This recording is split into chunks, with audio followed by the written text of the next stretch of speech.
and welcome aboard to this episode of the We Are Reading One Piece podcast. This is a podcast dedicated to following the entire story of One Piece from beginning to end as we focus on one volume each episode.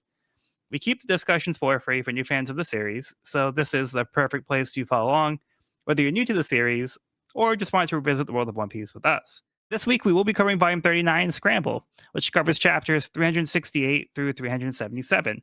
My name is Joel, and I'll be your host. Joining me today, we have Sean. This is Sean. We have Evan. Evan here. And Cody. This is Cody. Yeah, so we have a full house here. But with that being said, let's just get a quick overview of where we left off with the last volume. Frankie had survived the encounter with the sea train, though his body was brutally damaged. He managed to live by using scraps and tools to turn himself into a cyborg. A few years later, Frankie showed up wanting to meet with Iceberg, who had become the mayor of Water 7. He met with Frankie in private, giving him the blueprints for the ancient weapon. Back in the present, Chopper was able to carry out his friends from the burning building, including Iceberg. Iceberg recovered enough to have a conversation with Nami. Now knowing the truth, he promised to clear the names of the Straw Hats, but he had additional information about Robin. He explained that Robin has the knowledge to destroy the world, though she doesn't intend to do so. Instead, her actions were much more noble as she made an agreement with CP9 to turn herself in to save her friends from the power of the Buster Call. Now knowing that Robin didn't betray them, Nami rallied to try to catch the sea train before it took off. She didn't make it in time, but luckily, Sanji did. Sanji left a message for Nami, letting her know he was going after Robin. Nami and Chopper managed to save Luffy and Zoro after a close call with Aqua Laguna. Now that the crew has a clear goal to save Robin, they just need to find a way to get to Enies lobby. Kokoro reveals that she has access to a failed prototype of the sea train, Rocket Man. They got together with the members of Frankie family and Galley La, who snuck on board, and took off. On Puffing Tom, Sanji was able to free Usopp and Frankie. Sanji told them the truth about Robin after finding out from Nami over a transponder snail call. Unfortunately, Usopp declines to help. However, he does send someone in his place, the hero known as Sniper King. Yeah. Who is this mysterious new ally? Yeah, so Evan has been introduced to the glorious Sniper King. Okay, so before we continue on with that, let's get the next part of Miss Golden Week's big plan. A Baroque Works Reunion Volume 8, The Fall to Vacation Island. The Pterodon drops off his hitchhikers on an island. So the rain... Golden Week's making her way. Yeah, the rain washed off the paint, so their ride was no longer in service. Vacation Island, though, seems like a good place to fall if you're going to fall anywhere. Yeah, right.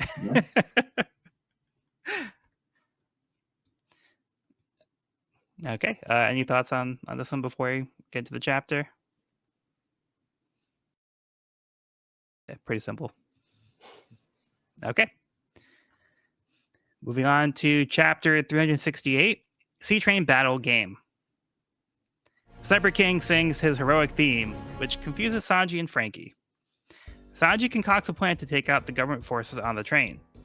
On the Rocket Man, the crew changes into new clothes, and Nami shows off her newly perfected climate baton that Usopp upgraded with some dials after Skypiea. Back on the Puffing Tom, CP9 is made aware that they have intruders on board. The forces begin searching and find them at the back of the train. Sanji's team is able to trap them inside the car, then unhitch the last two, leaving the troops behind. They take care of the troops in Car 5, where Frankie shows off his cyborg powers. Then they move on to Car 4. Here they encounter the CP7 cook, Wanze. He demonstrates his unorthodox and quite frankly disgusting method of making ramen, which grosses out the intruders. They don't have time to mess around, but Wanze makes it clear they have to go through him first. All right, let's start with Sean. Sean, what are your thoughts on the Wanze here? He is deeply disturbing. Yeah, it's. I can only imagine Sanji's disgust at this person's existence. Like you are like, I'd rather have Patty as a co-chef than you. Like That's saying something. Mhm. I mean, I kind of almost wish it was a cooking competition, but it sort of may or may not become one. So we'll see. Yeah, it's like whenever like Zoro finds a swordsman, he has to step up and fight them. That's like whenever like they find a cook, Sanji has to fight the cook. Exactly. So it's gonna turn into like Yeah. food wars. Pretty crazy character design with the eyes poking out, and I love the like goggles that he has that also have like the protruding eyes for his protruding eyes. That's true. That's a nice little detail. I love Wansei personally. I have like a whole list of characters I would love to just get the chance to even audition for in live action. And there's one that Evan doesn't know about yet, who's at the top. But Wansei is easily in the top 5. Really? Oh yeah. That's Oh, impressive. he's a degenerate. He's hilarious. And he gets to fight against Sanji. I love to ask Skylar too, so it all works out. That's pretty sweet. Yeah, I think that he might like legitimately be probably the wackiest design we've seen in the series to date. Yeah, I can't think of Pretty anybody goofy. who has a wackier or goofier design than him right now. Yeah, and then just the way he fights too, just adds on to that. I suppose you could His say. personality. I suppose you could say Tuban Clay, but or maybe Wapple or something. But no, he's pretty up there. Yeah. It's pretty weird. Or like Foxy, but even Foxy, like yeah, like this guy is just like way like I think he's just like on top of everything. Like he's like super goofy and like gross and like yeah, he's like Oda went over the top with this guy. Mm. I think it's just like Wansei asked me so many times, why? Well, like, what's the point of having the eyes like that? What's the point of having the goggles specifically tailored to your eyes?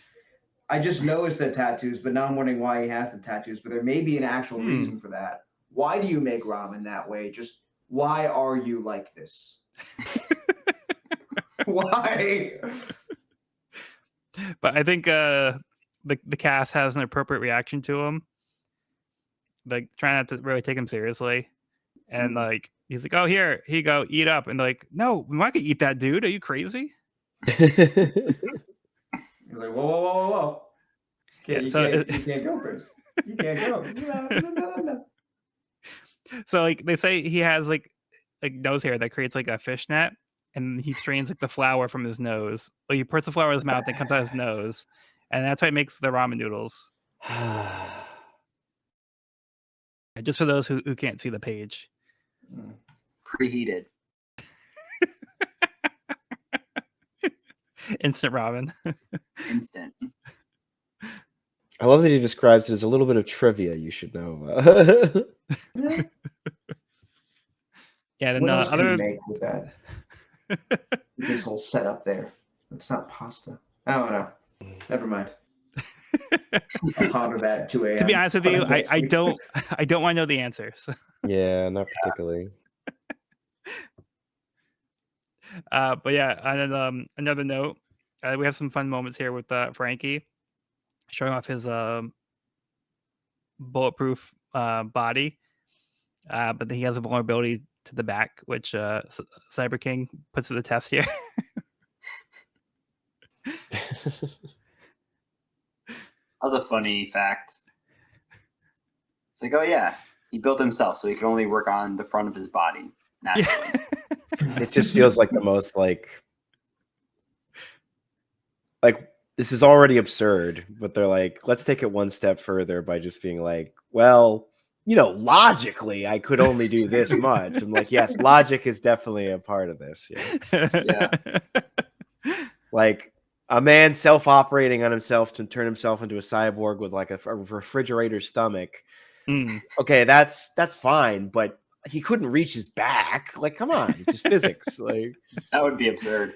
That would be absurd. It's a very grounded story we're telling right here.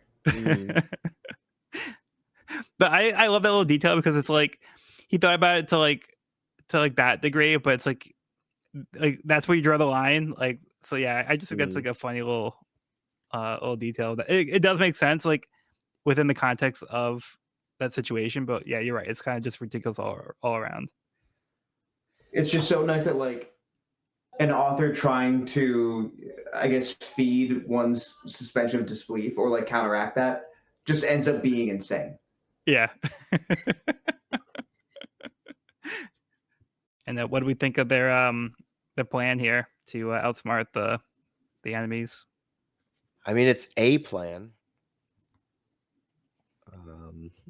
I thought it was pretty clever. Yeah, it's efficient. Smart. Work smarter, not harder. Yeah, so they like lead all the troops to the back of the train and they like cut them off. They're like, "Oh, see you later, guys." So they have to fight through all the guys who just had to ditch them. I almost feel bad for the big zombie-ish dude though. Captain T-Bone. Captain T-Bone, Yeah, Captain T-Bone. the true hero of the Marines. The true hero of the Marines. He's a small guy. He's probably one of my favorite characters, like introduced, like in this part of the story, because he's still like an enemy for like the Straw Hats, but he seems to be like one of those cases where like there's some actual decency to this character. Yeah, and they have a strong sense of justice. Like they're trying to legitimately do the right thing, but in the context of the story, they're an enemy. Yeah. Also, French fries. French fries? There you go. There's some logistics about like it going through the pathways, but if he can get this, French then fries. then maybe. Sure, he can make it work. Yeah. I do on the back of I do love T-Bone here. And just the fact that he has to cut in a square. He hates crooked fighting. I hate crooked fighting. Right angle flash. Yeah, that's like one of those character quirks. Like I love that little detail. Mm-hmm. So good. Yeah, that actually also reminds me. I don't want to go into like spoiler territory, but in Film Gold, there's like a character that has a similar type of like quirk. But I don't want to like if you see it, then you might know it. But if not, I don't want to spoil it. But that's pretty funny. You know what could be really fun actually? If we like get to the point in publication where like the movies go out, we should do like a watch party for them or something like that. We could do that. I would be down. I think. Yeah. I think we're in movie 6 territory right now. Actually, Baron Matsuri. What's movie 6? Baron Matsuri and the Secret Island. I actually haven't seen most of them. Oh, okay. We're watching it together. YouTube Live. Let's go. Well, you know, okay. We'll figure it out. Yeah, I don't want to go off on too much of a tangent. But yeah, and then we get this great moment where Sniper King sings his theme song. Yeah. He's born on Sniper Island. Yeah, I'll have to send this the clip character to Evan. Because so they actually like sing the theme like in the anime, and they have like a whole like it's like an anime like intro. They have like a whole scene where it does like an anime intro. It's great. So yeah, I'll send it to you so you can see it in all its glory. And if you like Ultraman and Kamen Rider, I think you're really gonna get a kick out of it. It's very like Sentai. All right. Awesome. Yeah. Yeah, I love that mask. I think I said this last line, but I love the character design of Sniper King. Yeah, so cool. And then on the next page, we get to see the new climate baton, which I'm excited to see in action. A little upgrade. Yeah, it looks like an upgrade. There's a parting gift from Usopp. And yeah, Usopp used the dial to make it. And the panel of Nami and Luffy being depressed. Yeah. Think of Usopp. So good. Gloom. Yeah, just the last thing I wanted to mention was the conversation with Sanji and Frankie, where like Sanji asks, like, by the way, are you strong? And Frankie's like, super strong, you idiot.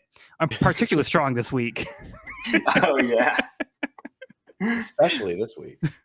I was waiting for you to say that. Yeah. I just get kicked out every time Frankie says something this week. It just makes me laugh. You guys have anything else? That's about it, I think. Oh wait, I do have one more thing. Yeah. So, how long has Zoro had stitches? Since Mihawk. Really? Well, since he actually got to the doctor and didn't keep on keeping on. with it, Yeah, I guess it'd just be fully open. technically it'd be Cocoa Village, right? Because is that where he got treated officially? I think so. Yeah. I don't know. Yeah, I feel so- like I haven't noticed them. I think he's had a shirt on pretty much the entire time. Hmm. Now, well, I mean, he would have Drum Island. I think he took his shirt off. So we'd I probably don't know. have to go back to I just Drum didn't. Island. I didn't remember seeing them. But yeah, that's from the slash Yeah, from that Mihawk. makes sense. Cool. So he did a number on him. Yeah, A little bit. and he would have never forgot it, even if it didn't leave a scar. Yeah, right. Wait. Okay. So hear me out. If you put like a bunch of small vegetables in his mouth and then put a hose there, could that work? Could he be like a human strainer? Okay, moving on to chapter I'm done. 368, I'm done. Ramen Kung Fu. Yeah, we might have more Wanzai stuff to talk about here, based on the chapter title. Okay, chapter 368, Ramen Kung Fu. A soldier reports to CP9 the situation and how the last two cars were cut off while car 5 was defeated. CP9 is not concerned, but they stress that it's crucial that they capture Frankie alive. After some frustrating antics, Sanji gets annoyed by Wanzai. He tells the other two to keep going while he takes on the enemy cook. Wanzai warns it's pointless as they'll have to just face CP9's newest member, Nero, in the next car. After briefly fighting, Wanzai resorts to his ramen formal suit made out of ramen. On top of car 3, Frankie encounters Nero, who is waiting for him. Meanwhile, Sniper King was able to sneak along the outside of the train, knocks on the window while Robin is sitting in car 1. Yeah, so let's start with Cody on this one because we got some more Wanzai fun stuff here. I just love his stupid roller skates. They're so unnecessary. But I mean, they can help for like cutting the ramen, but like that's even more. That generates more conflict with Sanji. It's genius. Also, if seriously, he was it's- doing like a Sonic delivery type thing, you pull up and they come up the roller skates and like here's your ramen. And Wanzai would be great at that. He was a door dasher before the world government picked him up. You're helping write the backstory. Nice. There we go. We figured it out. There we go. Thank you, man. Oh, that's why the back of his shirt says Mad. It's Mad Dash.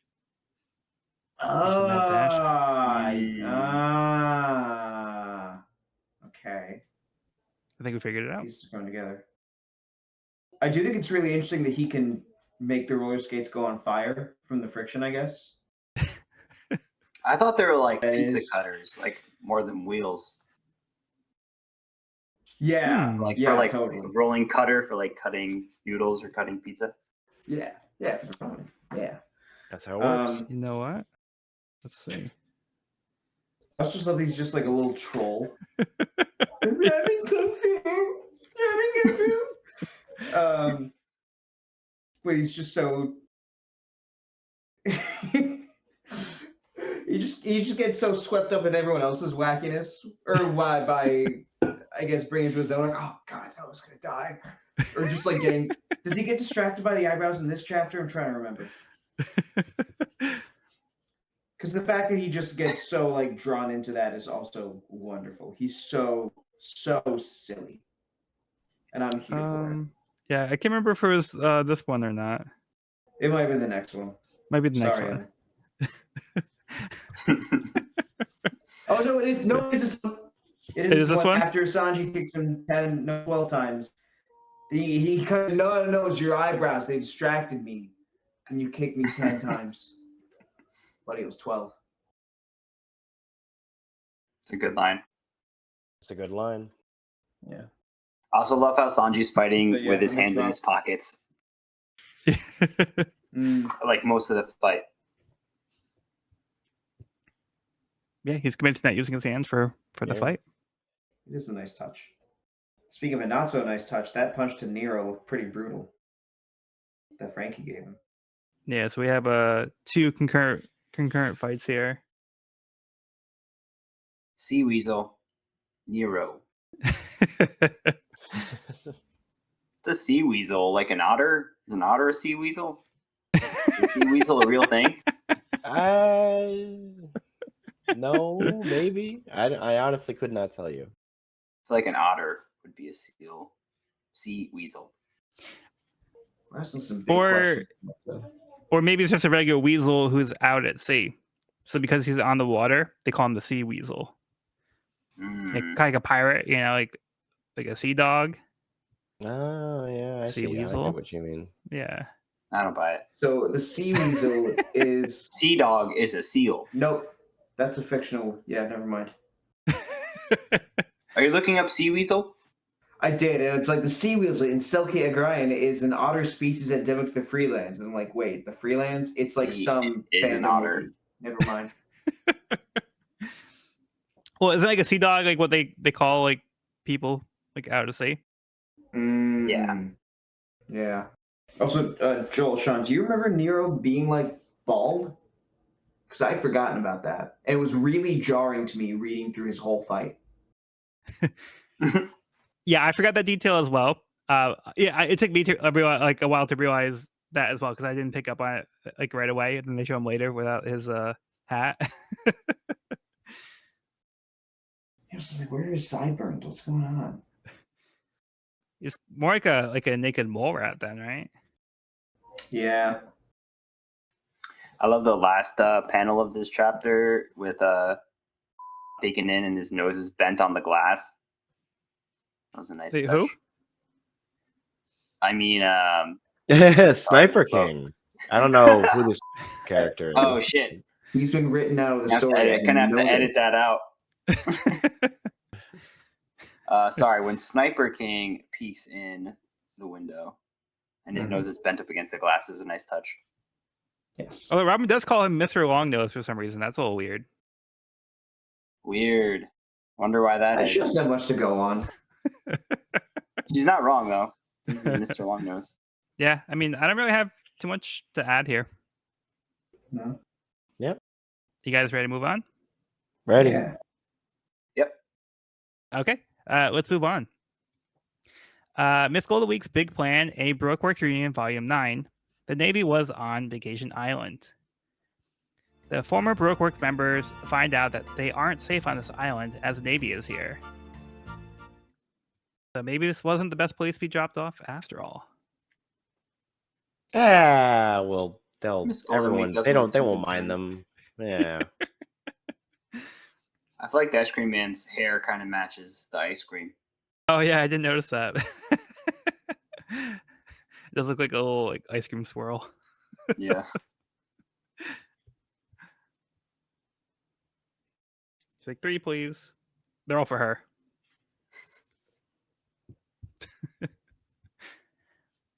All right. Chapter 370, You're Not Alone. Sniper King introduces himself to Robin and tells her that they are here to rescue her and that Luffy is on his way with some allies. As Sniper King tries to get Robin to go with him, she tells him to wait as she is not returning to the crew and doesn't want to be saved. Corgi hears the commotion and comes in to see what's going on, but just sees Nika Robin alone, acting strangely. Back on car 4, Sanji is unable to kick through the ramen armor. His usual tactics aren't cutting it, so he switches to using kitchen knives to cut up the noodles. On top of car 3, Frankie trades blows with Nero. Frankie using his cyborg powers and Nero countering with the few of the 6 powers he knows how to use. In about 20 minutes, the Puffing Tom will arrive at Enies' lobby. All right, so thoughts on Robin not wanting to go back after all? It's really nothing. Please just leave me alone.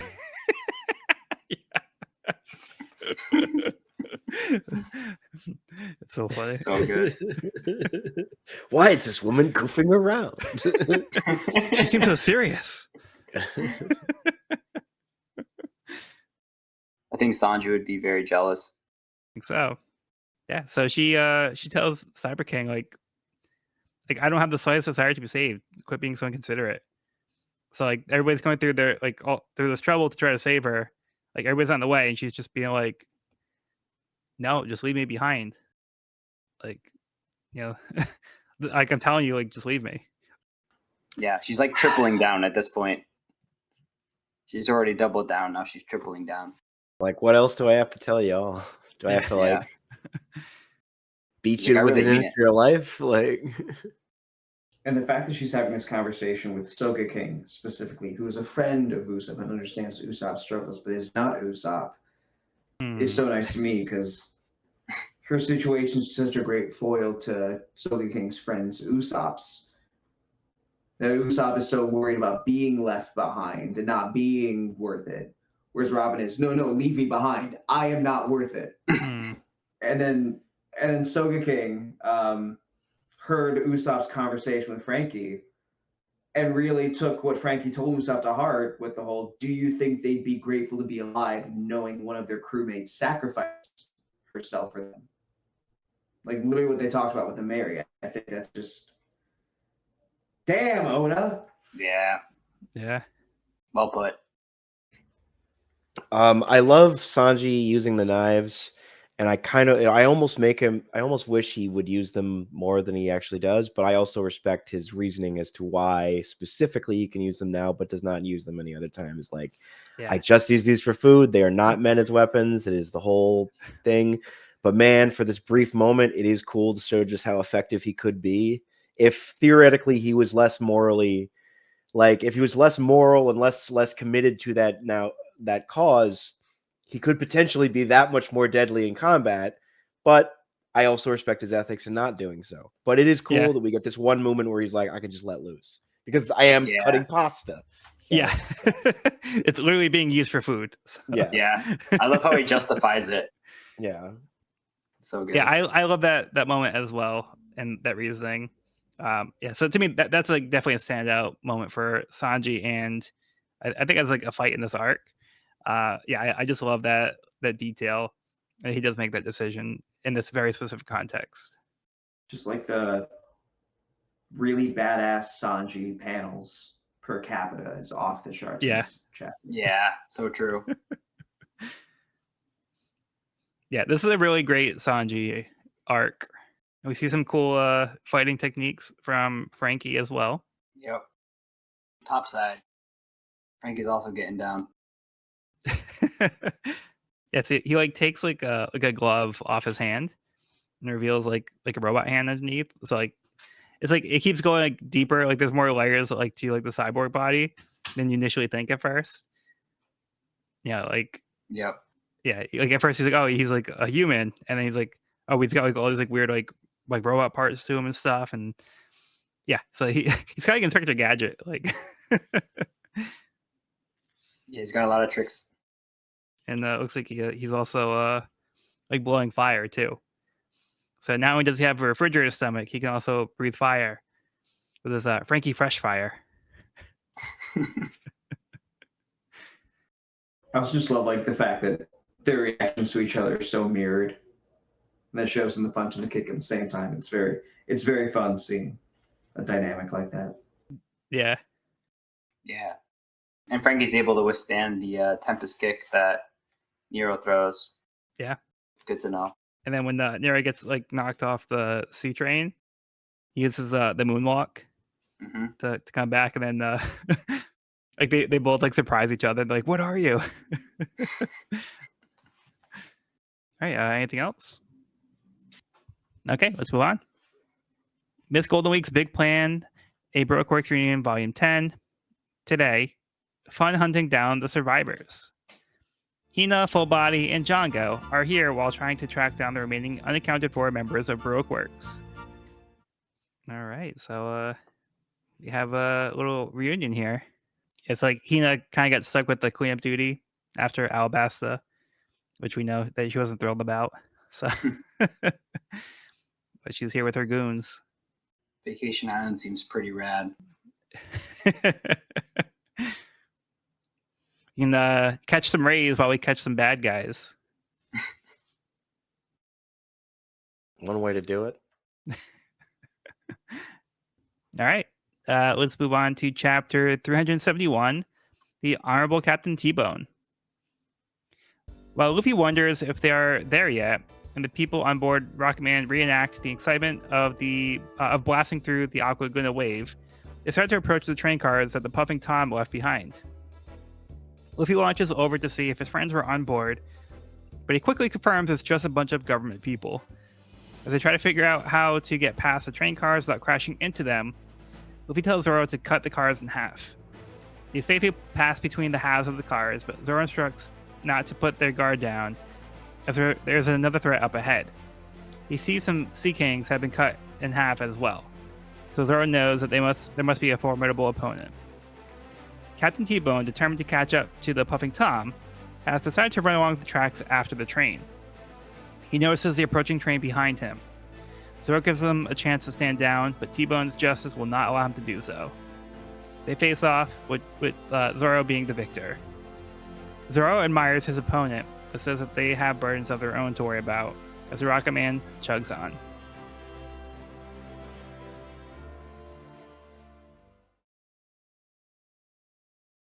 Yeah, so more of a Super bad. T-Bone. As much as I hate to say it, because I love my guy T-Bone, but like that was cool. Yeah, good chapter for Zoro. Yeah, for sure. He's like, hey, Sanji's getting a little too much screen time here. I could use some as well. Yeah. Castle Gate is a great do it. panel. You say Castle Gate. Oh yeah, that's cool. Yeah, Castle Gate when he chops the train in half. Yeah. Slack, which is the sound a train makes when it gets chopped in half by a sword. And I like Luffy's I confidence in know Zoro that as Zoro's well. had some. You're saying, Cody? Yeah, I know that. I think it was in Skypia. Zoro had like a similar preamble to one of his attacks. That was very much seemed to be very, I guess, Buddhist, if I'm understanding correctly. And then I think it was like before he did like the 36-pound cannon. I think that's what it was. Or Phoenix. Yeah. Or whatever. Yeah. Yeah, I think it was when he was fighting Gembo. And Gambo, that's it. Thank you. I think when I was reading it for this one, just the whole ego of the desolate world kind of too, I was like, that's just so interesting. But I was trying to figure out like more about where it's placed, and I was trying to like look in a bit because apparently the Castlegate was Rashomon in the original. I don't know if it's just like the movie Rashomon that's based on different perspectives and everything. But I guess like the fact that there's so much of, okay, well, the world sees Nico Robin this way, but she's actually this. Usopp sees the ship this way, it's this. But I guess like the ego and the self-importance is what he's getting at here, which also is great because it's a scene where Luffy is like putting his trust in Zoro. And Cody, I just want to say that I know what you're trying to reference in terms of, and I agree, it's very much like that, and it's a cool framing device that Oda uses in this, and I appreciate you trying to get it across despite the technical difficulties. I just want you to know that it wasn't in vain. You're heard. thanks, man. We're gonna need Sean to. I appreciate that. Just not by Joel. Just not by Joel. In that case, I will peace out for the night, so y'all can finish this up. Yeah, dude. Y'all have a good night. I'll talk to you soon. Love you guys. Yeah, so unfortunately Cody had some technical difficulties. So in order to keep the episode going, he decided to stay behind. He's sacrificing himself like Nico Robin for the rest of the crew to survive. So we're gonna have to just move along. We won't accept it. He'll be back next episode for sure. Yeah.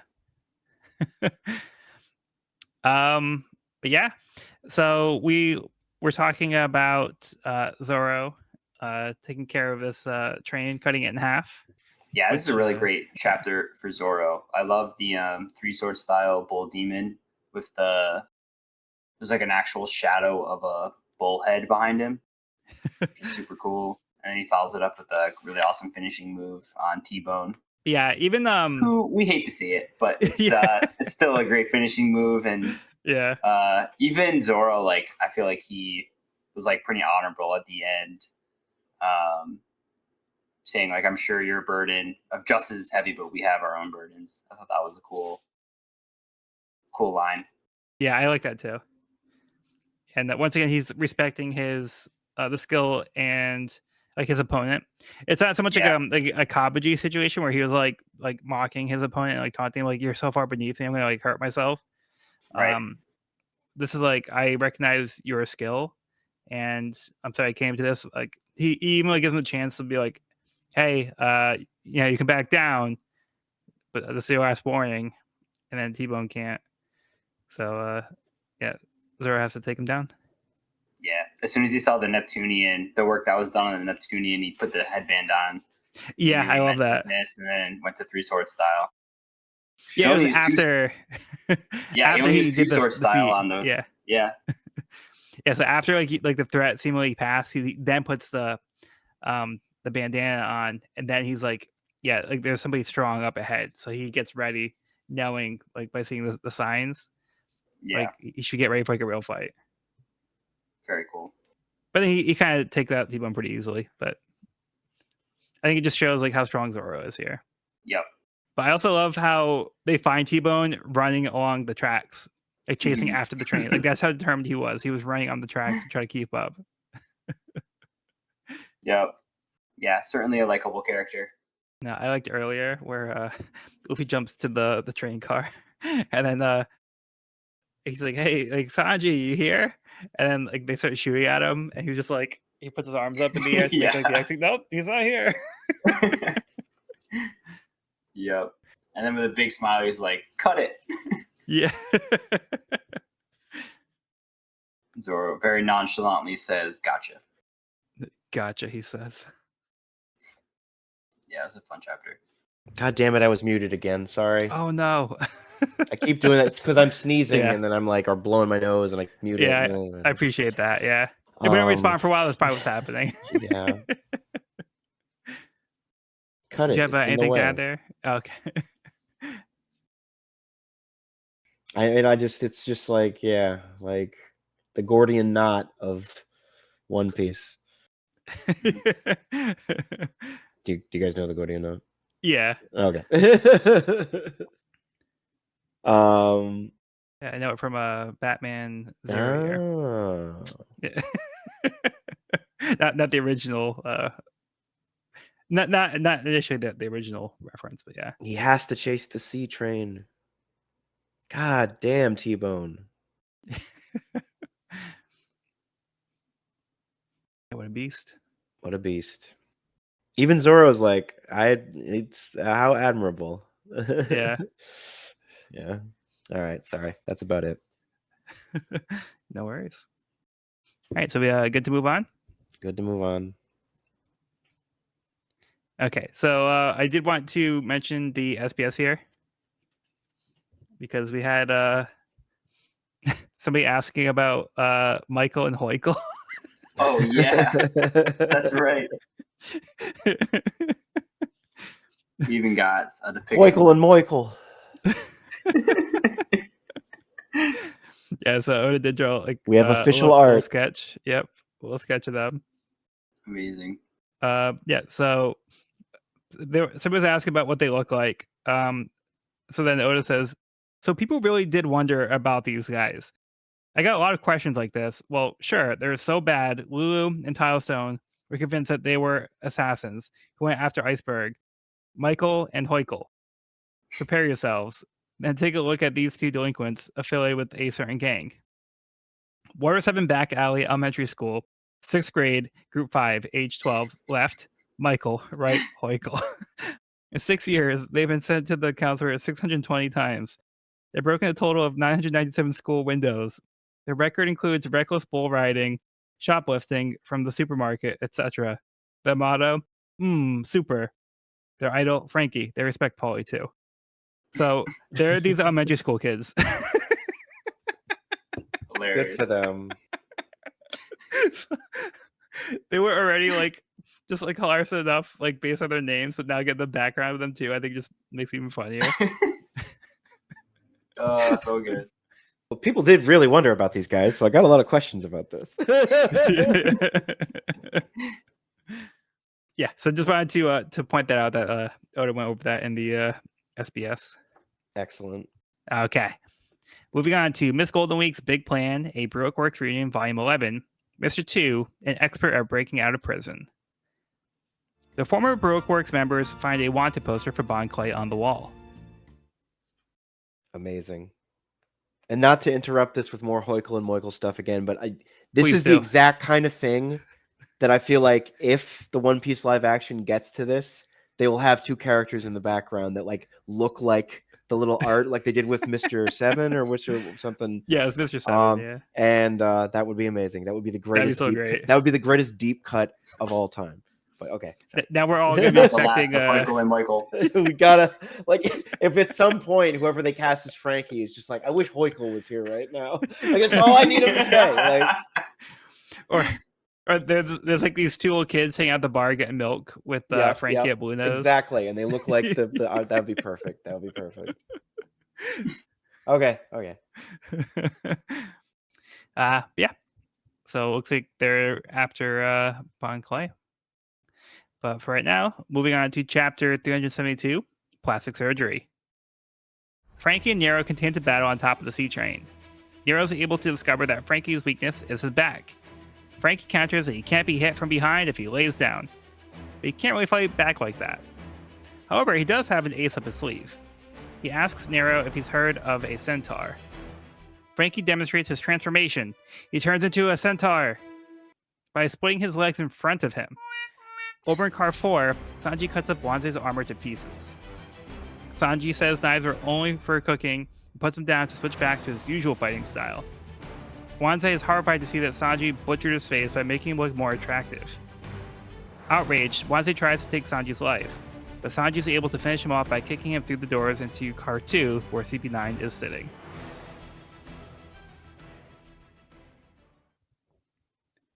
Well, that is the end of Wanze. My eyes will sink in.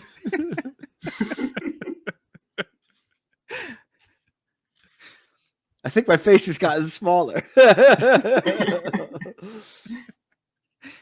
Yeah, I love that Plastic interaction here. surgery shot. Wow. You arranged the eyes and teeth I was so proud of.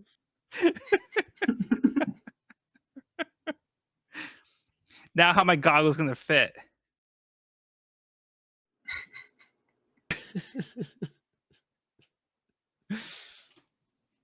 He does go back to his old appearance when he lands in the next car, though. Yeah, yeah, they pop back out. they can hop back out. Like I love his reaction. I was like, "You fiend! How could you? How You could rearranged you? the eyes and teeth I was so proud of." And like he's got like, the sparkles and like the tears and like he looks like A shoujo manga character. yeah, exactly, like, yeah. So funny.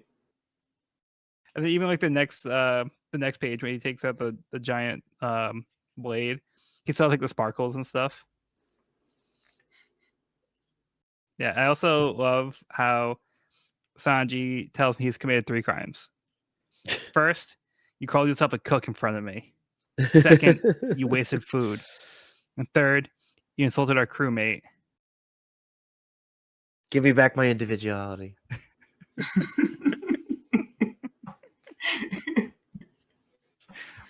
Now I'm just a pretty boy like everybody else.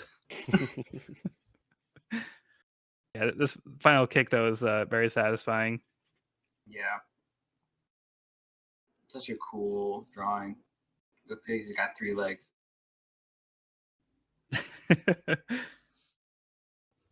So Evan, what did you think of Frankie's transformation?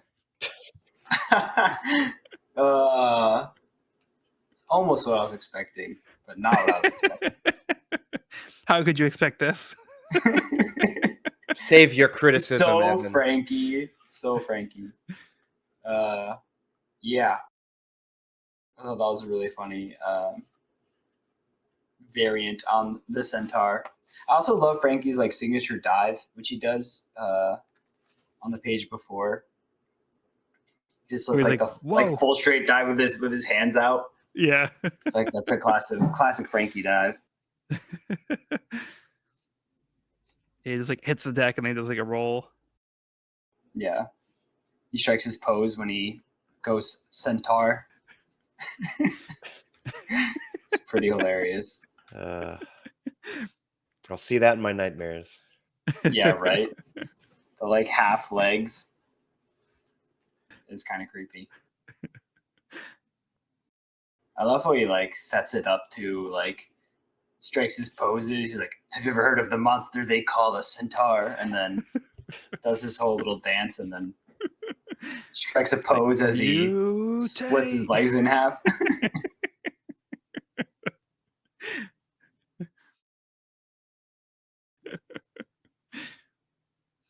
Yeah, I think that's pretty great. And Nero's like, "You've got it backwards." Yeah. It's like somebody described a centaur to him, but like they didn't really quite give like accurate details. So he has like a vague idea of what a centaur would look like. Or he couldn't build on the back of his legs, so he could only build on the front of his legs. So He's doing his best. doing his best. Yeah. So this chapter is mostly like progressing the Nero fight a little bit, finishing off the Wanze fight. Some great moments. Agreed. Oh yeah, and we just at the beginning we also see some other techniques that Frankie has. The Star Shield, where like he kind of extends out his forearm and it turns into like a shield. This is pretty cool. And then he has the Master Nail Gun, where he shoots nails out of his mouth. Of course. Makes sense. Just continues to have a new trick up his sleeve. And the ouchie finger. The ouchie finger. I feel like he got a little bit less creative with that name. Yeah. Run out of good ideas for names. Yeah, that's about all I had on this one. Same. Yeah. All right, let's move right along to chapter 373, Necessary Evil. Frankie's centaur abilities don't seem to impress Nero, as they don't seem to be helping Frankie. Frankie hangs onto the edge of the train, trying not to fall off. Nero thinks he has his enemy defeated, but Frankie tricked him as he flips his legs over. So he traps Nero with all four legs. Frankie smashes Nero through the roof, down into the inside of the train too. Luigi determines that Nero is not fit to be in CP9 and gives him a 3-second head start to run for his life. The time runs out and Luigi disposes of him off the train. Luigi can already guess why Sanji is here, but he says that someone with the power to destroy the world should be killed, saying that Nico Robin's existence alone is a crime. This angers Sanji and he attacks Luigi. Before they fight, Robin enters the car, pushing Sniper King into the car as well. Sanji is relieved to see her, but she tells him that she is trying to make it clear not to save her. Sniper King orders Frankie to cut the car loose, then unleashes a smoke star, filling up the car. He grabs Robin and makes a break for it.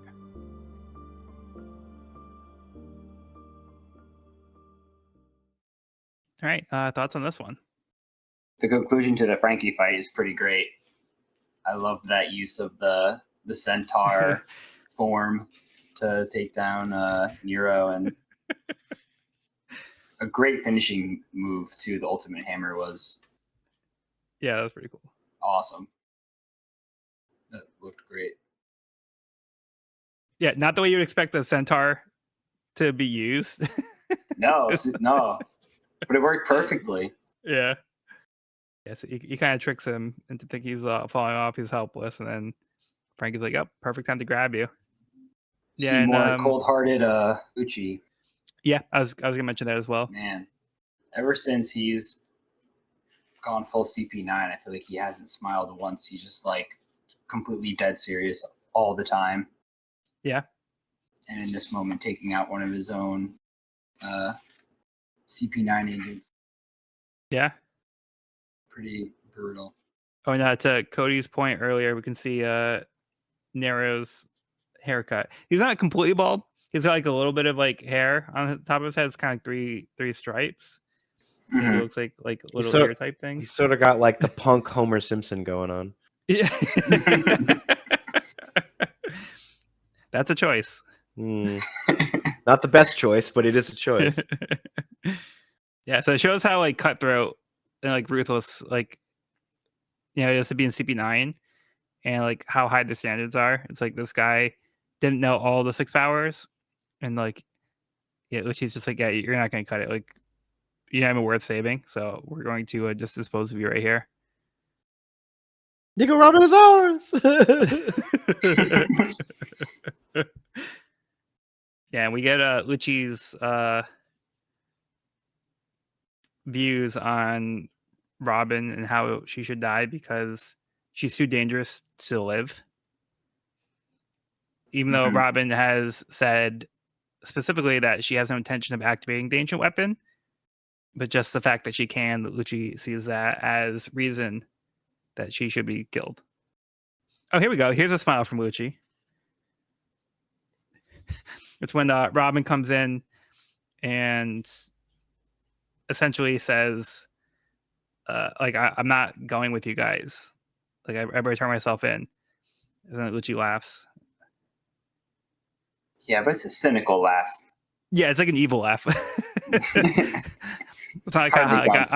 I'm a cool dude. It's like, haha, like I'm evil. Like that's funny. Like you wasted your time trying to save this person. Like, but they've come all this way and they're all like determined to save her, regardless of the fight that she's putting up. Yeah, she has not given up. Some quick thinking by Sniper King, using a signature Sniper King smoke scar. Yeah. Get out of there. It's from the Eye of the Sniper Island tradition. Yeah, I think that's about it for that one. You guys good to move on?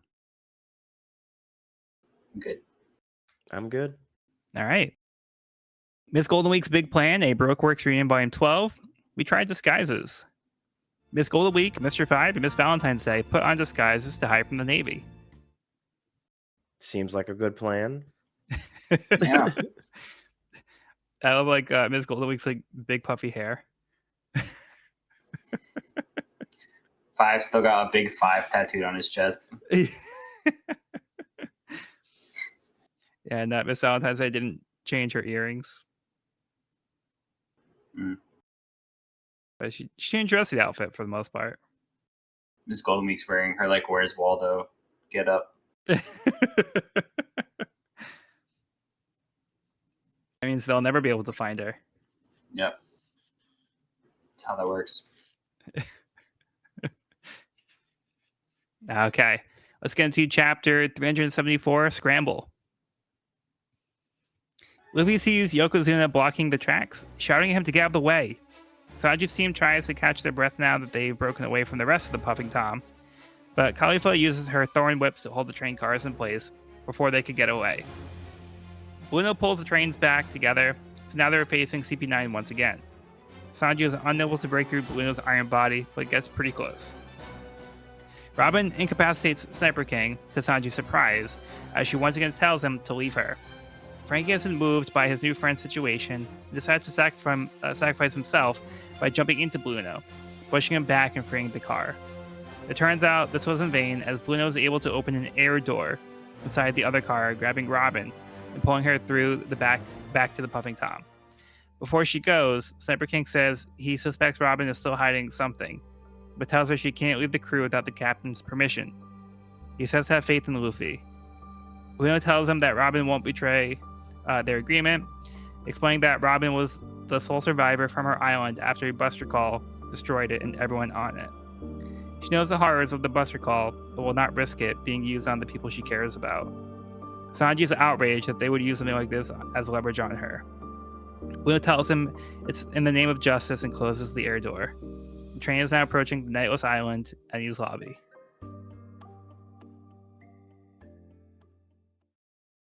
Ay. We were doing so well. An In air theory. door? What? What the what? Yeah, so I his mean, powers have another layer Bluno's- to him. Yeah, for real. Bruno's power just went from very mid to like incredibly cool. But he said anywhere there's a wall. I don't think air is a wall, but that's they give some kind of explanation here with like the air particles or something. yeah, that's pretty cool. You can basically just teleport. Okay, so Lucci says he didn't disappear. He just made a door in the wall of the atmosphere using his devil fruit power. Yeah, that's pretty sweet. It's an ability that makes the door fruit really worth something. Yeah, I'd say so. Yeah, so when they say wall, they don't necessarily mean strictly physically a wall. It's like, I guess, it has this element to it as well. Yeah, that's a pretty sweet power up. Now, Sean, what did you think of Sniper King's speech to Robin? Very inspiring. He tried his best, and maybe it did something, but for the moment, she's still in their clutches. But I think it did plant a seed in her mind that, like, wait a second, is there still a chance here? So yeah. Yeah, I love that split panel where it shows Sniper King's face on one side and Robin's face on the other. Like Sean was saying, it does seem like something kind of like clicks in her, where she has like a moment of like recognition, like especially coming from Sniper King, who Usopp explained like his situation, who you'd think would not have faith in Luffy at this point. Mm-hmm. But even Sniper King is saying, "Hey, have faith in Luffy." So yeah, this does seem to get Robin's attention. Yeah, that was such a great line and such a great page. So I think Robin's very aware of Luffy's capabilities, having seen him in Alabasta and Skypiea and what he can do. Yeah. So I think that line really sinks in with her. And I think she just like, I think she does consider the crew to be her friends. And I feel like we haven't gotten the full story yet on why she is refusing to rejoin the crew. Well, we're getting a pretty good picture now. In this moment, I know, but in this moment, you can really see it in her face. Yeah. Oh, yeah, that's true. This is the chapter where we hear more about the call. What's it called? Yeah, the Buster call. The Buster call. Yeah, I feel like this is coming like, so Robin, I think, is just coming from a place of like having such like a hopeless existence and like things kind of going like not her way and being alone. So I do think that she's used to having to do things on her own and not relying on other people. So I do think this is why it's also hard for her to accept help from other people. And especially because she feels like she doesn't deserve it. And she doesn't want to put her friends in danger. She's saying like she's not worth the trouble. Like, and she doesn't want them to go through what she experienced from her childhood. It's like the Buster Call like destroyed her home island, and she was the only survivor. So she has like this trauma and this tragic backstory with this experience, and this is the very threat that is being used to kind of have her fall in line because she doesn't want her friends to have to go through this and just have to go through this horrible experience, especially for her. Right. Yeah, and CP9 knows this as well, and they are using this as a way to like threaten her and exploit her. Which is so messed up. Her whole life, I feel like she's been like exploited, mistreated because of her powers and like what people think that means about her. Yeah. And so she was only 8. Right. But then CP9 justifies it by saying, "Oh, it's the name of justice." So it's like they're kind of like we can do whatever we want because it's for justice. So they can right away like how horrible their actions are because it's for a good cause. Yeah, because her ability allows her to activate like a weapon of mass destruction. So they're pretty much treating her as if she were a weapon of mass destruction. Right. Which is a tough life to live. I was just about to say that, Evan. Yes. It's going to lead to some trust issues. Yeah, I think it has. Yeah. Another note, the Rocket Man was knocked off course. Right. Or at least Great. Yokozuna was blocking their path. Yeah, so you picked a bad time to pick a fight with the train. Picked Yeah, a bad right. time to mess around with my tight crew. Yeah, now the puffing Tom is arriving at Enies lobby, which apparently is daytime all the time. It is indeed. The Lightless Island. Okay, any other thoughts?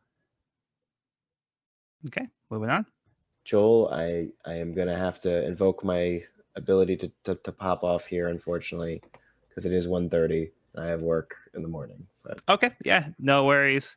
yes, I will be stepping off the puffing Tom for the moment, but I will hop back on next episode. I will see you all for then. All right, thank you. Have a good night, y'all. Have a good night, Sean. We're moving on to Miss Golden Week's Big Plan, a Baroque Works reunion, Volume 13, Hina's Discovery. Hina recognizes the rogue former Baroque Works members using the sketches from the Unluckies that they've been bribing with food to capture their former colleagues. The Unluckies are alive and thriving. I've missed these two. These are like some of my two favorite villains, so I've missed them. Really happy Yeah. to see them again. It's good to see that they're still employed. Yeah, and still making good work. Yeah, putting the art talents to good use. Yeah, good stuff. It all takes a little bit of food. Yeah, unfortunately, the disguises weren't working too well because the sketches were too good, and Hina was able to pick out their faces. Yeah. All right, moving on. Chapter 375, The Supermen of Enies Lobby. Frankie has now been captured along with Robin. Robin tells Frankie that Iceberg has survived, though he should not try to let CP9 find out. Frankie says he has no intention of staying here, and without Frankie's blueprints, they won't be able to use the ancient weapon even with Robin. So he suggests that she go back to the Straw Hats. She tells him she can't, as just being with them all will cause them pain. Frankie reassures her that existing is not a crime. Meanwhile, the Frankie family has lost sight of Rocket Man after being knocked off course by Yokozuna. Fortunately, they spot the train. Nami offers to use her navigation skills to guide Kokoro back onto the track. The puppy Tom arrives at Enies lobby. CP9 begins escorting the prisoners to the main island. Frankie is completely shocked to see the island floating above a large abyss in the ocean. Spondum is pleased that Lucci and the others have returned with his prizes.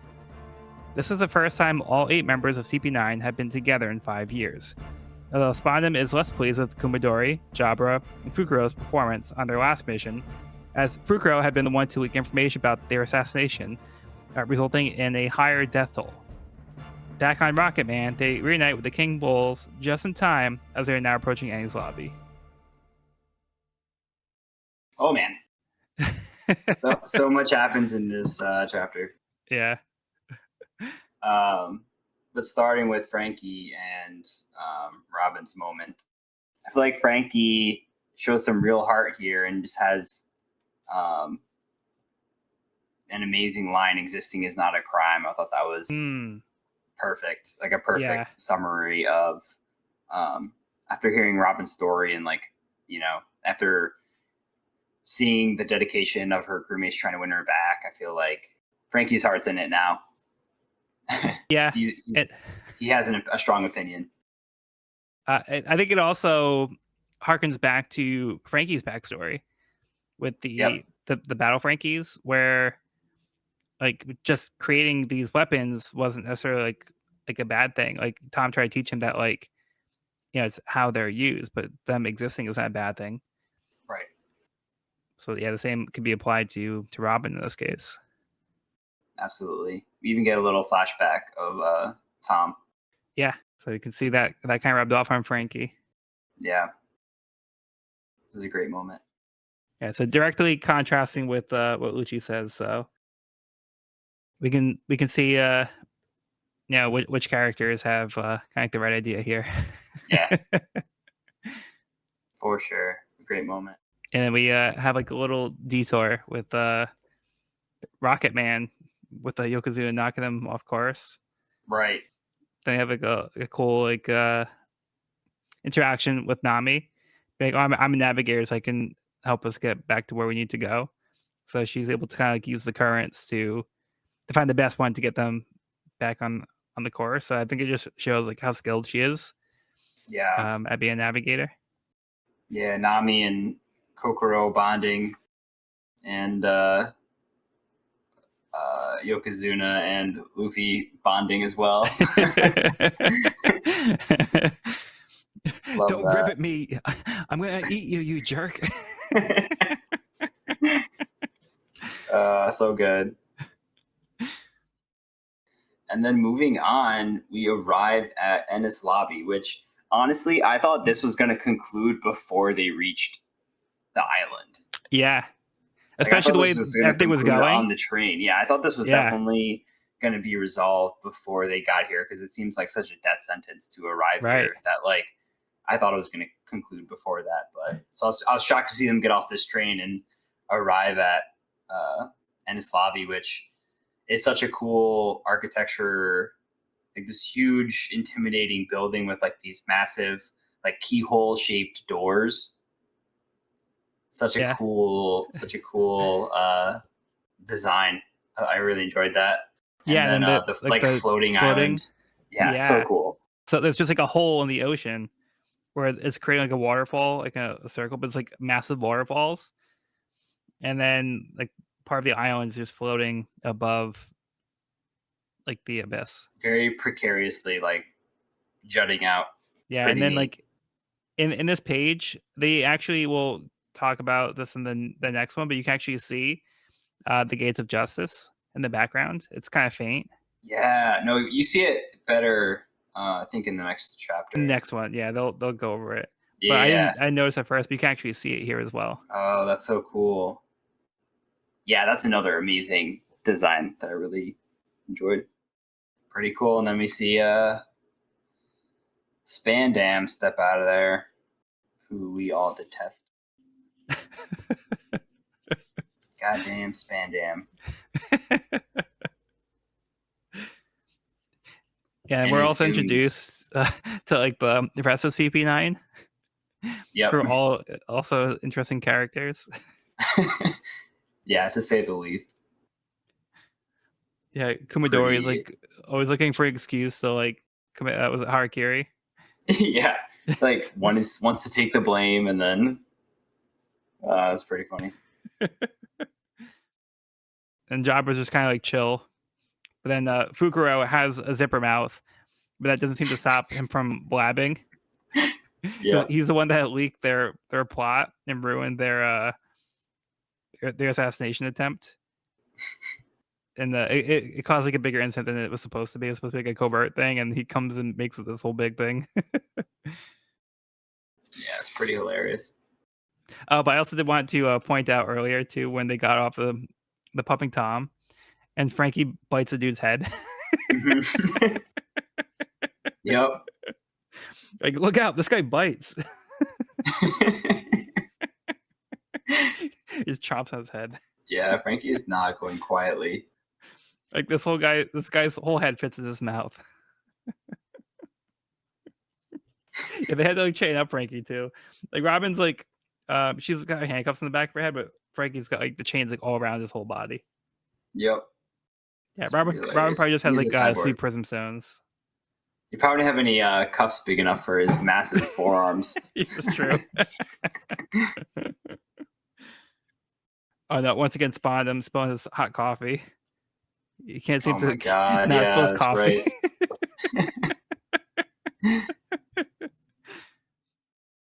Yeah, so Enies Lobby is also in sight with the Rocket Man. Yep. Gang's back together. All right. Anything else? I'm good. Okay. Let's move along to Miss Golden Week's big plan. A Baroque Works reunion, volume 14. Hina strikes. Hina makes a move, capturing Miss Valentine's Day. So she's able to use her Delphoot powers. And she's got 1 down. Just 2 more to go. Yep. I don't know who I'm rooting for here.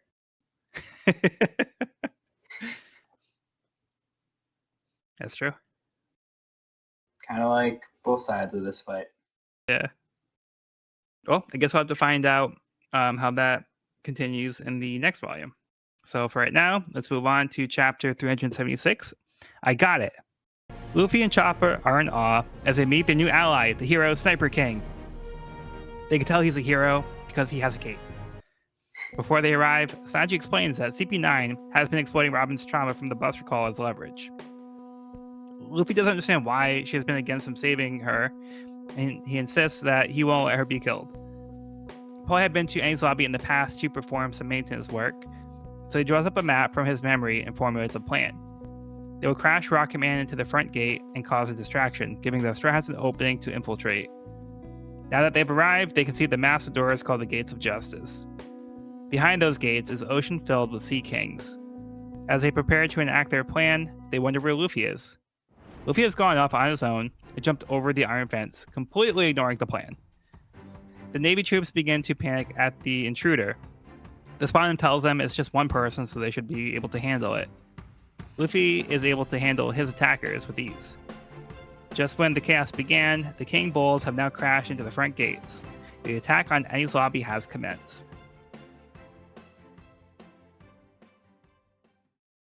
So, Let's go. yeah, what do you think of Luffy's course of action Classic. here? Classic Luffy. Did we expect Where's anything Luffy? else? Oh, he's diving headfirst into the half-baked plan. Here we go. All right, so we had a very specific plan all outlined. Okay, Luffy's not here. Okay, so we know he's ignoring the plan. Oh my god. That's so Luffy. I love also Luffy and Chopper's interactions with Sniper King. They're absolutely enamored. Yeah, I love that Very too. hype. Yeah, so they're like, oh man, this cool new guy, like he's a hero, he's awesome, he's even got a cape and everything. And then so the Sniper King from Sniper Island, he explains he's like a friend of Usopp's, and okay, yeah, so Chopper asks, so where is Sniper Island? And then he says, inside your hearts. Chopper's like, in my heart. Oh my god. So true. That's pretty deep, actually, when you think about it. Yeah. Oh, he gives the autographs too. Yeah. They ask for his autograph. Here's where we really get to see the Gates of Justice, which is so cool. Just like towering above the building in the background. Yeah, you can see like just like the scale of like how massive they are, because like Enies lobby was already big, and now like the gate is like probably at least 3 times as big as Enies lobby. Yeah, insanely big. So cool. Yeah, so they also find out that they need to save Robin before she goes through those gates, because once they go through the gates, like once they close, they'll have no way of opening them, and even like on the other side, it's very like dangerous seas, like covered by like Sea King. So it's basically going on the Calm Belt, and they will have no way of getting in there, and no way of getting out if they happen to get in there. But yeah, they'll be trapped in there. They won't be able to actually escape. Yeah, that's wild. And they mentioned that the Marines have a way of calming the sea beasts so that they can safely pass through. Yeah. The Neptunians. It's pretty cool. Yeah. Yeah, so then once Luffy like infiltrates Enies lobby, like immediately like, the guards start like attacking, and like, hey, somebody's up there, and start shooting at him. Like, oh, they found me. So now it's like the chaos begins. He's like a streaker at like a sporting event that goes out in the field and like trying to chase down. Yeah. He's like, oh man, people saw me. Man, Luffy makes pretty quick work though. Yeah. It's kind of cool now seeing his reputation preceding him as he like enters. Like, oh, it's Straw Hat Luffy. Like they knew before, you know, he announced himself. Yeah, because they make the announcement over the transponder signals, be like, "Hey, careful! What's my to see me? That kid is Straw Hat Luffy." So they recognize him. That bounty poster wasn't just for show. And we see Spondum. Bounty's going to go up after this, I think. That's a possibility. We see in the panel with Spondum talking on the transponder signal. We can see the spilled coffee on the table. Yeah. Oh, that's funny. Yeah, so if Luffy's chaos wasn't enough, now the King Bulls are crashing through the front gate as well. And now, like, all right, we need backup. And Robin seems to be like hearing some commotion, so she like kind of looks back. So it seems like she thinks like something's happening. So as she's like approaching like the entrance, she kind of turns back and has a moment. Or maybe they don't really like, they can't really tell exactly what's going on, but like, because like CP9 doesn't seem to really be aware of anything. Mhm. But Robin kind of has a moment where she looks back, almost like she can kind of sense like something's happening. Yeah. Maybe she has faith. Maybe. Yeah, it's a pretty action-packed chapter. I also love Luffy. Right before he storms off, he says, "I've got a new move I want to try out." So I'm excited to see what that means. That's right. He did mention that. But knowing Luffy, like sometimes like he'll say, "Oh, I gotta try this cool new move," and it's like this like ridiculous thing. It's like, Yeah. like it's like, oh, let me put like Arlong's teeth in my mouth. Yeah, that's true. They're not all gems, but they are creative. Okay, you ready to move on to the last chapter? Let's do it. Okay, chapter 377, The Big Showdown on the Judicial Island. When politely asking if the soldiers will let him through, and they continue to attack him, Luffy wraps around one of them, using him as both a human shield and a weapon.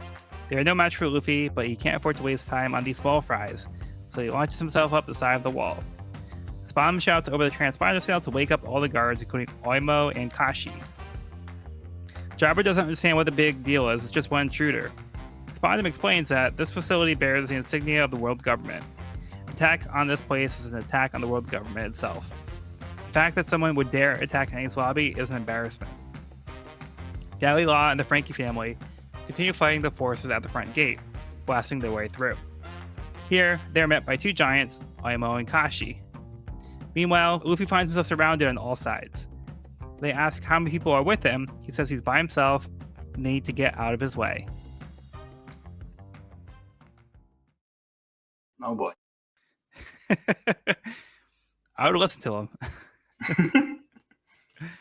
Right? No fear. Just like, yep, just me. Get on my way.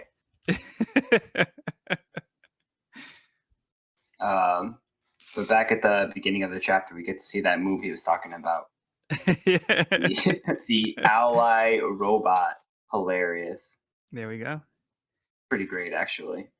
Yeah, so he grabs onto Pretty one of the smart, soldiers. Too. And he wraps his arms and legs around him and controls him, and then like uses him as a human shield and to attack. So he's like pulling like his arm to like punch and kick and stuff. So. Pretty smart, honestly. Pretty effective too. That move, he's like on the guy's back, and then two allies attack from behind, and he jumps up and they slice their own like commander guy. That's pretty cheeky. And then he stands on their heads. Some really awesome moves by Luffy here. Yeah. It's like flying through this crowd. I also love the shot where he like scales the wall in like a couple bounces. Like you can see the path that he takes up over the wall. Yeah, exactly. Love that. Yeah, I think that's a cool way of showing that motion.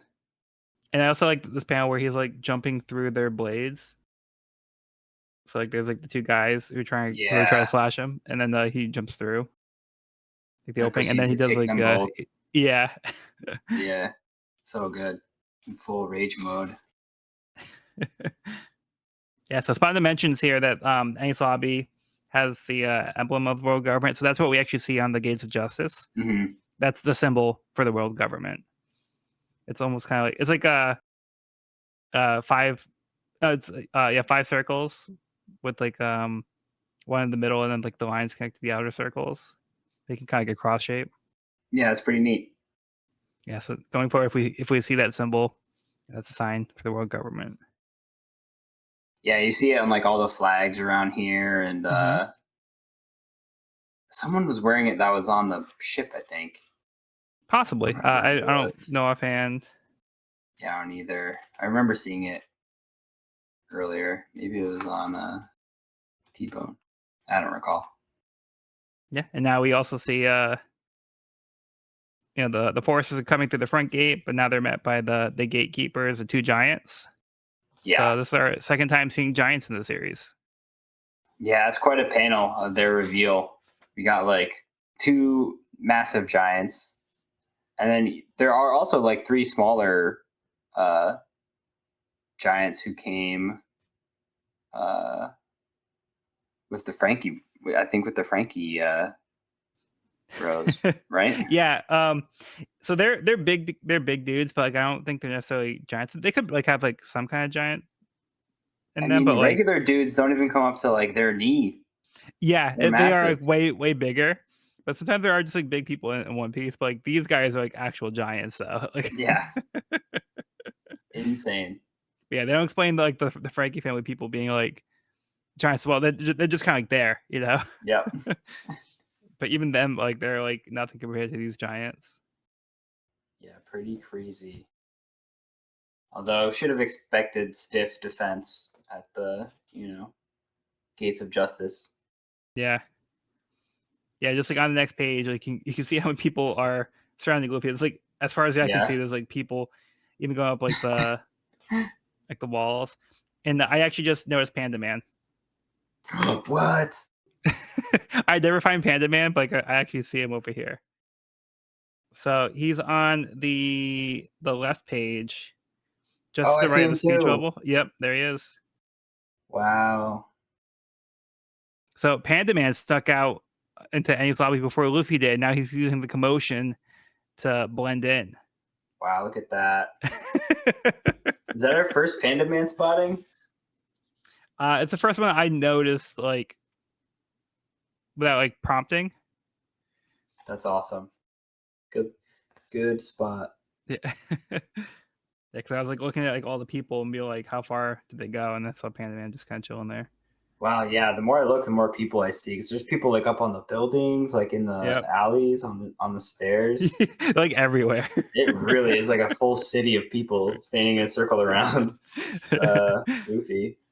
Yeah, there are 10,000 But I love that soldiers. Luffy's face. I love Luffy's face. He's like so confident still.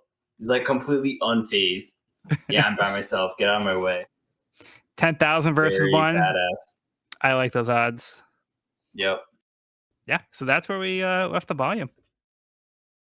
Wow. An action-packed volume. Nonstop. Yeah. Some good stuff. It was.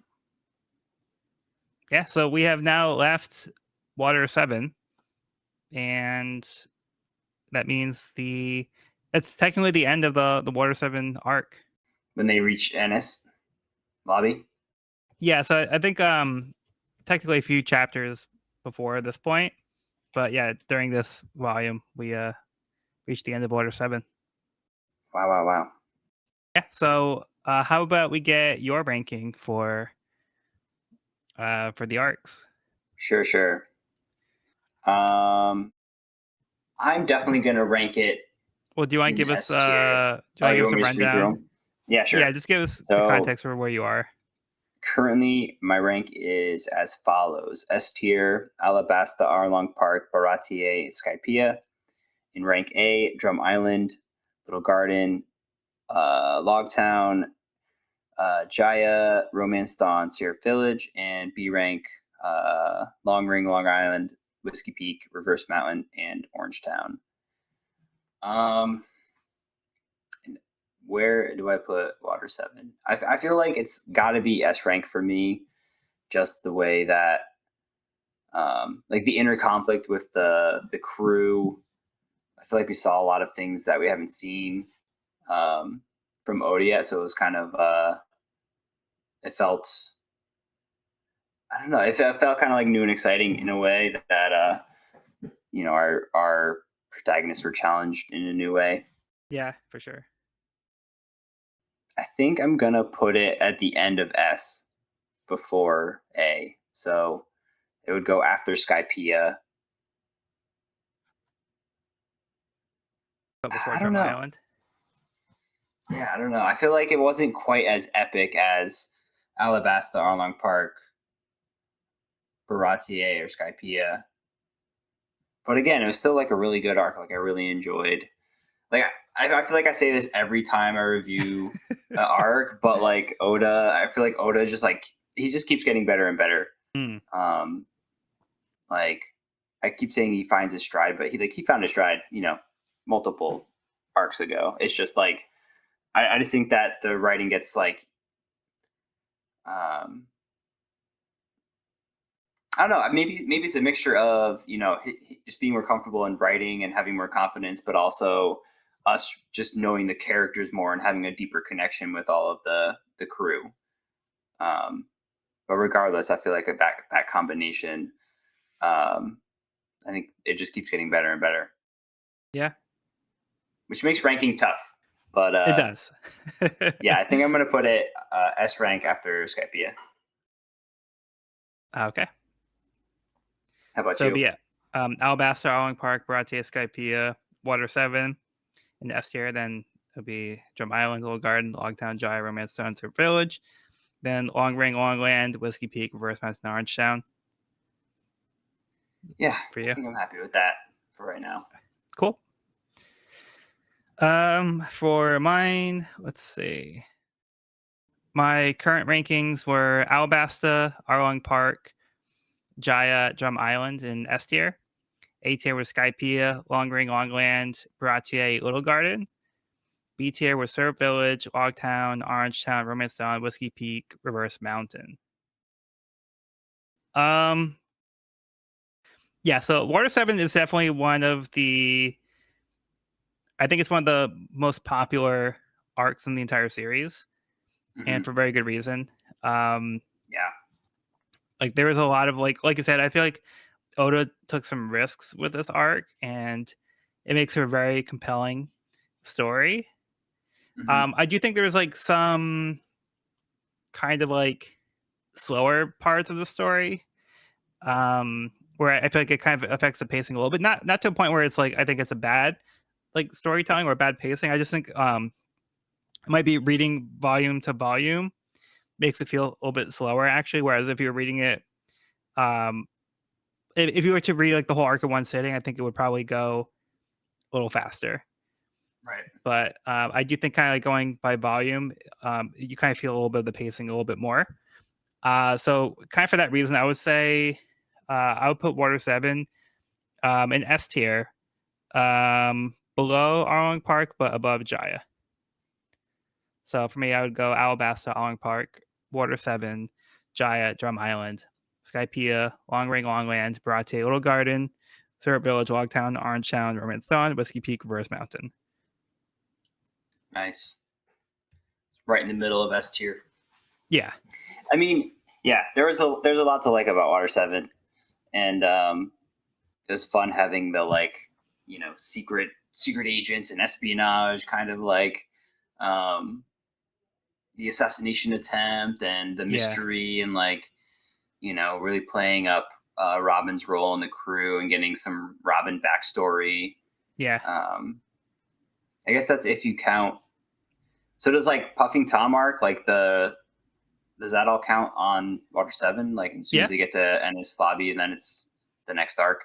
Yeah, pretty much like as soon as we leave the Foxy arc, like so when they get to Shift Station, that's the kickoff for Water 7. Gotcha.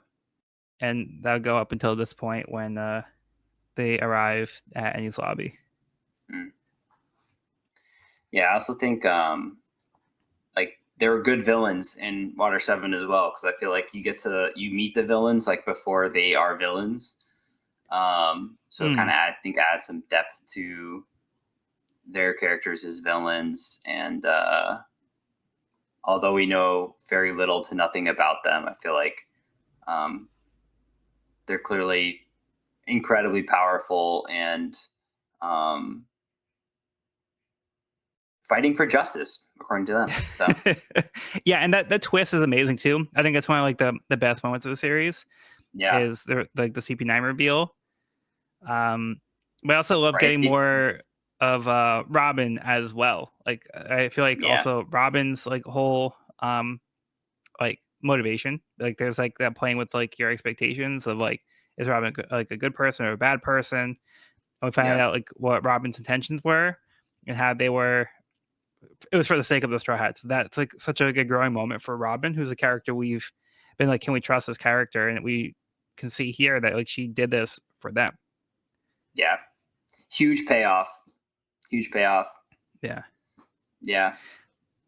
But like that, I do think that moment when we find out that, her heart is in the right place and she does truly care about the Straw Hats, and it's not, well, I mean, I guess that's still up for debate because it's still unconcluded, but I do think that, there are a lot of nuggets in there where Robin confesses her true feelings for the Straw Hats, which was very satisfying as a reader. Yeah, I think there's no doubt that she's doing all this for the sake of the Straw Hats. Yeah. But the thing that she's more conflicted on is like her role as well. True. Like Yeah, she's it's saying just they're it's more better off about without her. me. Yeah. Right. Exactly. But I also do feel like Water 7 feels like it's only part of the story, which is why I'm also kind of like hesitant to even be like, let's rank Water 7 separately from the next arc. Because they're essentially like they're the same story. They're like, it's one half of the story, and then the next half of the story is coming up. So it's kind of hard to judge War 7 on its own. And I think the next arc might kind of sway you one way or the other. If you go by the manga, I think we have a few more Water 7 technically by manga's definition, because yeah, but they're just very broad with the side, because like it gets to a certain point where it's like there's like 20 volumes with like the same banner on the side, but it's like 5 different arcs, so it's like you can't really go off of that, to be honest. fair. Yeah, and then like Foxy was included with Water 7, but it's a separate thing. But like I think it's just like Water 7 and the next arc are basically the same arc. But just for the purposes of like the rankings, we're gonna separate them. But like part of me was like wondering if we should just rank them together as one arc. But Fair enough. It is what it is. It's not overall. It's not that big of a deal. But yeah, Water 7 is essentially half of the story. But like with Arling Park, it does feel like a very cohesive story, and I think it wraps up nicely, and I think it's just like well told, and I think it was like a moment like that's like a highlight of the series as well. So that's one of the reasons why I kept Arling Park above Water 7. Is Arling Park I think is just like such a amazing arc, especially for like the point of the series, and kind of really shows what the series can be. Water 7 I think takes a lot of the elements of Arling Park and also kind of like raises the stakes and does more. But as like a complete story, I think Arling Park is just really well told. Yeah, 100%. Yeah, it's interesting. Water 7, I feel like, the past few big arcs have all been like world building and team building or crew building, and Water 7 has kind of been like team crushing in a way. Like it's kind of been the opposite, where the team's kind of torn apart and tested. Yeah, it's like testing like their fortitude and like how well they can stick together as a crew. Yeah. So it's really pushing them to their limits here. Yep. And before Sean had to leave, we got his arc rankings. So I'm going to put them in here. Just for context, do you mind just running through your current rankings? Yes. Currently in S tier, I have Arlong Pak. Arlong Pak. Along Pak. My Boston's coming through. Pak. I have Arlong Park at the top, followed by Alabasta at S rank, and then in A rank I have from the top Skypiea, then Bharati, then Little Garden, then Logetown, then Romance Dawn, then Syrup Village, then Drum Island, then Jaya. And then in B I have Orangetown, then Whiskey Peak, then Reverse Mountain, and then Long Ring, Long Land. Not as bad as I thought, but still my bottom mark at the moment. But yeah, I'm gonna say top of A rank, dethroning Skypiea, not quite S. Okay, cool. All right. And unfortunately, when we were recording the episode, we had some technical difficulties, so Cody had to hop off. But I did want to get his ranking, so I have Cody back on here to get his updated rankings. Cody, do you want to walk us through your current rankings? Yeah. So B tier, I had Syrup Village, Reverse Mountain, Logtown, Longland, Little Garden, and Whiskey Peak. A was Drum Island. I was just going through it again last night for a card project and just crying at the Heroic flashback. Jaya, Orangetown, Skypiea, Romance Dawn.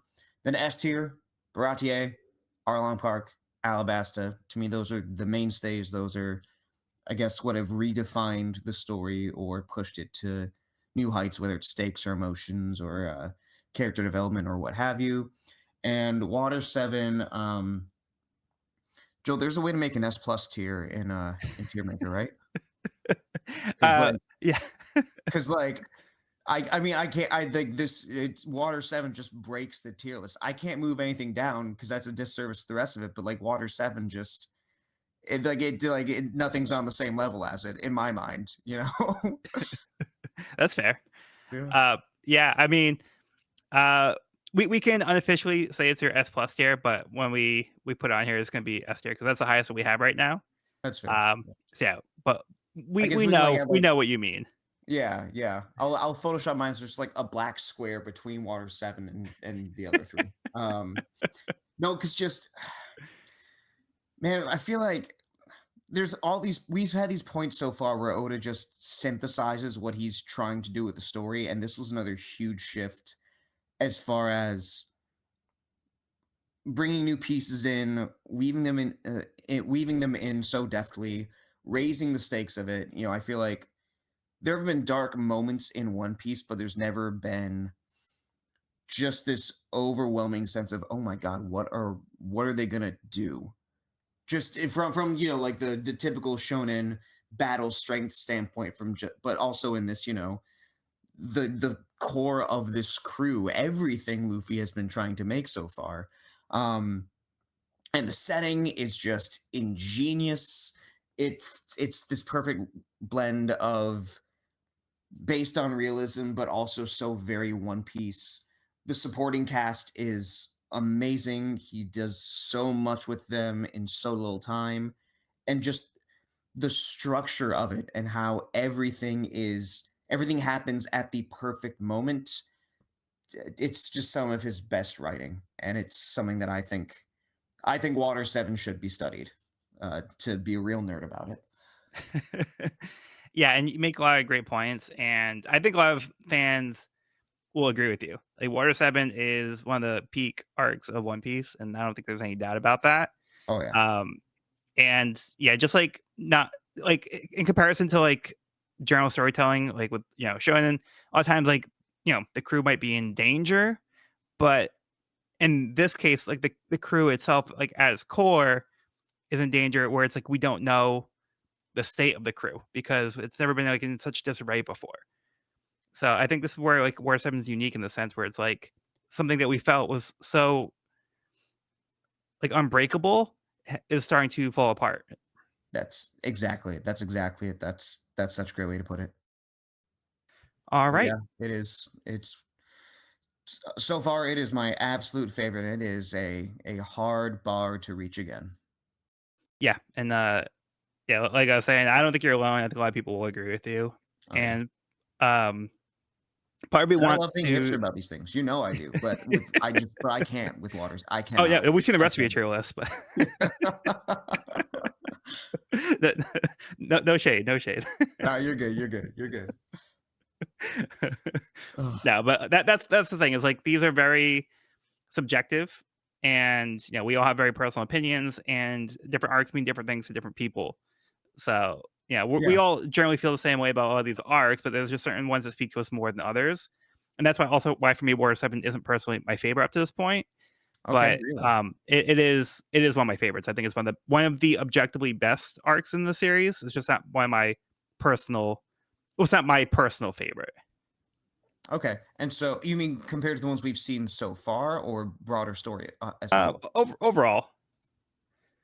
Okay, gotcha. yeah. So I haven't seen your new tier list. Has something we've read before ahead of it right now, or?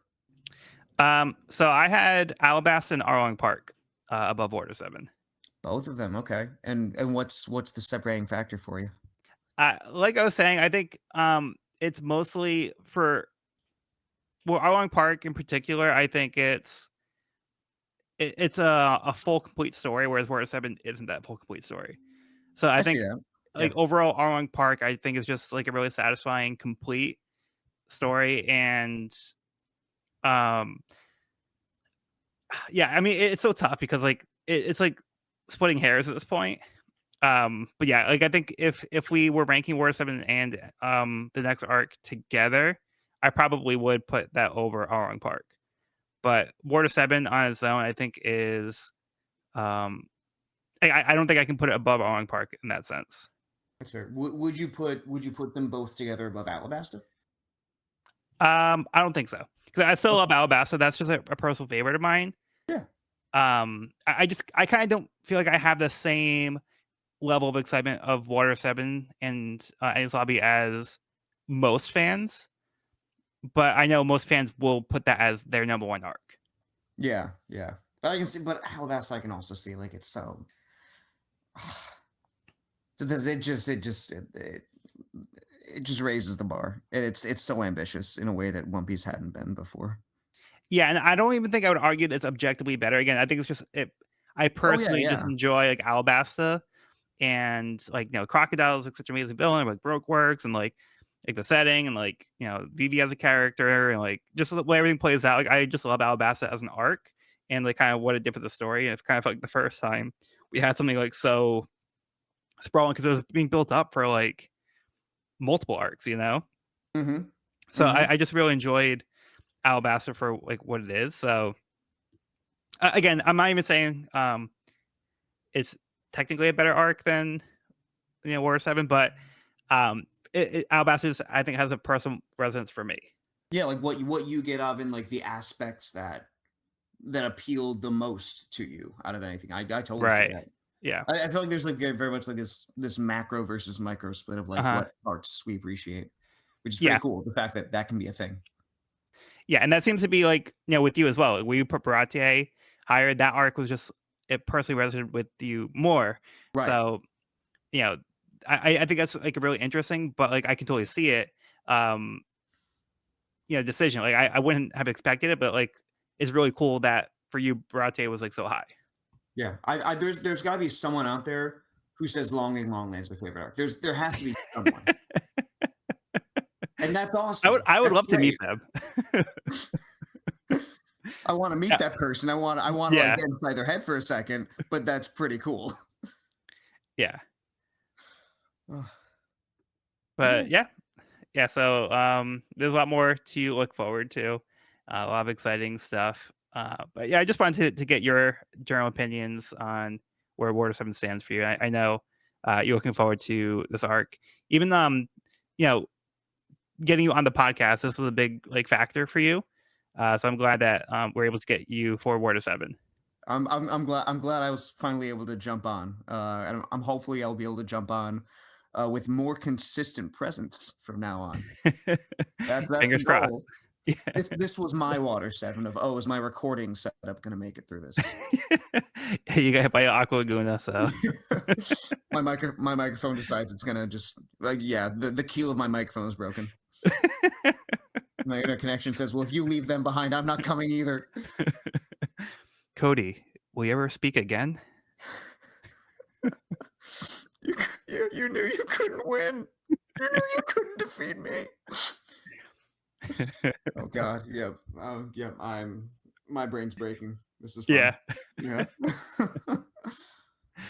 All right. Yeah. So that will do it for our arc rankings. I think that's going to wrap it up for this episode. You can find this episode wherever podcasts are found at We Are Reading One Piece Podcast at buzzsprout.com or on our YouTube channel at We Are Reading One Piece. This is a spoiler-free channel up to where we record the podcast. So if you're new to the series, you can visit the channel there. You can also find me and this podcast on my YouTube channel at Pirate King Codex for various One Piece content. Next episode, we'll be discussing Volume 40, Gear. I've been Joel, and I've been joined by Evan. Thanks for listening. And Sean and Cody had joined us as well, but they had to leave a little early, unfortunately. But we at least wanted to get some of their thoughts in here before they had to leave. All right. But as always, thank you for listening, and be sure to bring along all of your hopes and dreams, and we'll see you on the next episode.